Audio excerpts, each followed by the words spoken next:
we got very curious on Mr. Escobar's background and potential connections, what we alleged, following very interesting statements of him and political narratives that basically aimed at undermining democratic processes and the outstanding stance of the leadership of Kosovo on their rightful right to defend their territorial and constitutional order against the aggression that was funded and orchestrated from Belgrade.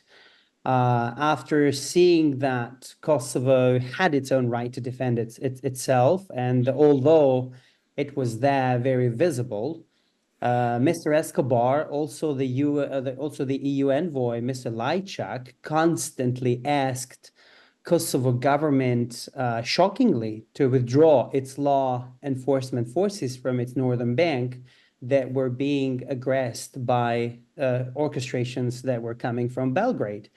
And so me and some of my colleagues were very curious to try to find out what could possibly be the motivations of Mr. Escobar to, deliver such a political narrative, which often sounded like Mr. Escobar even wanted to arrange some sort of an overthrowing of a democratically elected government of Kosovo, while he was meeting with opposition political parties that were voted out of power in Kosovo during the last elections. And he was often exposing these politicians that are heavily corrupt and bringing on statements such as, if the government of Kosovo led by Albin Kurti is not going to want to deliver the association of Serb municipalities in Kosovo, then there are alternative parties who would want to do it, completely disregarding, completely disrespecting the fact that on the last general election, the significant majority of the votes of people were in favor of current leadership of Kosovo, such as President Osmani and Prime Minister Kurti. Mr. Escobar's wife is Serbian.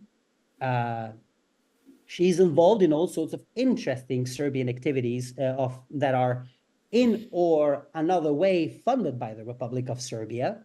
I think those are, to begin with, enough evidence to consider that this is a serious potential conflict of interest for an envoy to be involved in such a sensitive situation, such as the complex process of dialogue between Pristina and Belgrade, considering that Belgrade even was involved in paramilitary actions that orchestrated the Banjska attacks, that they aimed at trying to annex northern bank of the Territorial Republic of Kosovo in the very same style that the Russia annexed Crimea.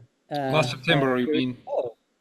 And even though this happened, even though all documentation has been thoroughly provided by all sorts of parties involved in investigating what led to happen there, Mr. Escobar seems to may have reassured Mr. Vucic that you do whatever you want, but you can get away with anything. And he is getting away with anything pretty much so far, as much as we've witnessed. And I think there are publicly available facts with this regard.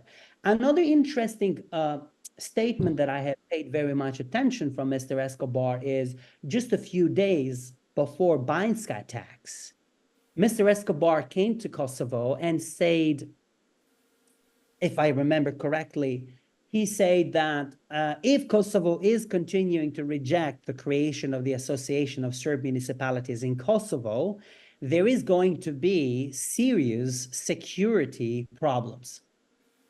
Following this statement, Banjska attack happened. My question to Escobar publicly is, and the State Department, has State Department been aware that Serbia was involved in orchestrating an attack in Banjska? My question to Mr. Escobar is, have you been aware and have you been involved in orchestrating Banjska attacks in the Republic of Kosovo?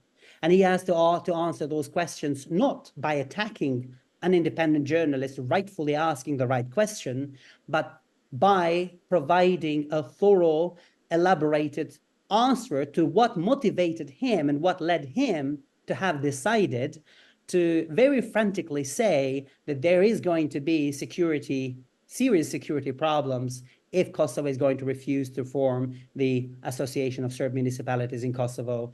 And this statement came just days before the Banjska attacks. Because interestingly enough, not just this statement from Escobar that triggers the question to me and the wondering what motivated him to come up with this statement. Was he aware what was going on? Was he part of the plans? We have the right to ask the question. His name pops up also in a conversation with at least 3 other leaders in the Balkans. Among them is one of the leaders that has been politically isolated. And the name of this leader that has been politically isolated is the name of the leader that has been mentioned by Escobar himself multiple times, calling for his prosecution, which is a grave violation of international protocols on diplomacy, which is a grave violation of the protocols of Vienna Conventions on Diplomacy. And I'm not surprised that Mr. Escobar and the US Embassy itself in the Republic of Kosovo have managed to get away with multiple scandals that they have been doing in the Republic of Kosovo, which in my view are a clear indication that they're not interested to have a healthy democracy developed in Kosovo.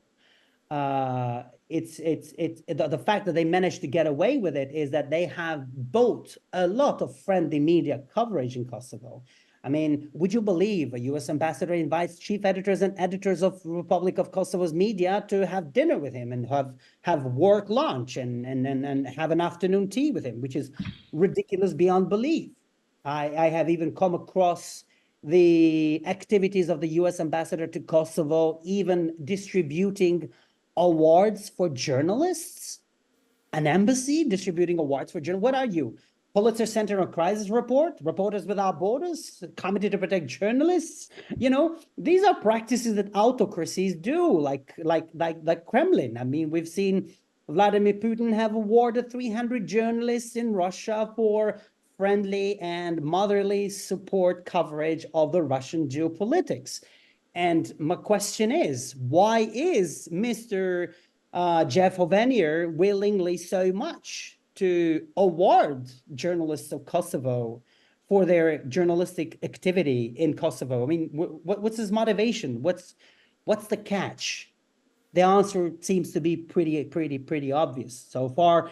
If and when they needed to attack independent journalism, then they utilized these people to go and launch a smear campaign in order to evade accountability, in order to evade of scrutiny of a potential of an article that came out that aimed at scrutinize and hold them accountable for the allegations of potential conflict of interest in regards to Pristina-Belgrade dialogue.